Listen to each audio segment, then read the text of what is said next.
यह कहानी एक लड़के की है जिसे शक्कर खाने की बहुत बुरी आदत थी। वो दिन रात बस शक्कर ही खाया करता था और उसके शक्कर खाने की वजह से उसकी माँ बहुत परेशान रहती थी, क्योंकि कोई भी चीज जरूरत से ज्यादा हो जाए तो उसके साइड इफेक्ट होते ही हैं। तो उसकी माँ बस इसी बात से परेशान रहा करती थी कि उसे कहीं कुछ हो न जाए, और अपने बेटे को शक्कर न खाने के लिए हर बार मनाया करती थी। लेकिन वो लड़का अपनी माँ की एक नहीं सुनता था।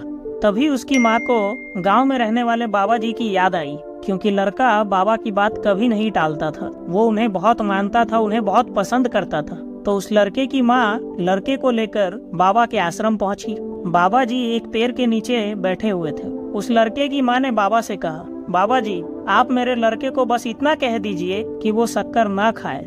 बाबा बोले, ठीक है, लेकिन यह बात मैं तुम्हारे लड़के से 1 महीने बाद कहूँगा। तुम अपने बेटे को अगले महीने मेरे पास लेकर आना। वो औरत अपने बेटे को लेकर वहाँ से चली गई। पूरे 1 महीने बाद वो औरत अपने बेटे के साथ बाबा जी के पास आई। बाबा जी पेड़ के नीचे बैठे हुए थे। उन्होंने उस लड़के से बस इतना कहा कि बेटा, अब से तुम शक्कर मत खाना। बाबा जी के इतना कहते ही वो लड़का उनकी बात मान गया। लेकिन उसकी माँ बाबा से कहती है, बाबा जी, बस इतना कहने के लिए आपने मुझे 1 महीने बाद बुलाया। अब बाबा जी की बात ध्यान से सुनिएगा दोस्तों। बाबा बोले कि 1 महीना पहले तक मैंने भी शक्कर खाना नहीं छोड़ा था, तो जो चीज मैं खुद नहीं छोड़ सकता उसके लिए दूसरों को तो नसीहत नहीं दे सकता हूँ ना। दोस्तों, हमेशा ध्यान रहे, जो बदलाव आप संसार में लाना चाहते हैं वही बदलाव पहले हमें खुद में लाना पड़ेगा। अगर हम दुनिया को बदलना चाहते हैं तो पहले खुद को बदलना पड़ेगा। दोस्तों, आप अपने घरों में देखते होंगे, जो बड़े लोग होते हैं वो छोटे और बच्चों से कहते हैं ये काम मत करो, वो काम मत करो,